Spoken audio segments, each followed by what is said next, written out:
Qora so'qmoq. Farg'ona vodiysida shunday nom bilan tanilgan bir yo'lak bor. Kunduzlari u oddiy yo'lakdek ko'rinadi, ammo kechasi butunlay boshqa. Bu so'qmoq qadimiy va xaroba holdagi qabriston va qalin butazorlar orasidan o'tadi. Keksalar bu yerda qadimdan qolgan jinlar qabilasi yashab kelayotganini har zamon eslatib turishadi. Ular odamga o'xshab ko'rinadi, gapiradi, ovqatlanadi.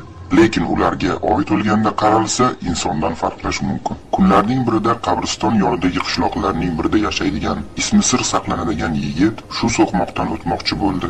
Eskilarning gapi yodiga tushdi-yu, ammo kulimsirab qo'ydi. So'qmoq avvaliga ancha sokin edi. Hatto hasharotlar ham ovoz chiqarmasdi. Butazorlar orasida u bir ayolni ko'rib qoldi. Oddiy ayolga o'xshardi. Yigit ham bu ayolni qishloqdoshlaridan birortasi deb o'yladi.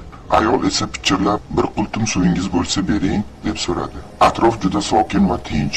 Ular suhbatlashib yo'ldan o'tib borishardi. Bir mahal oy yorug'iga Qanday Sardor?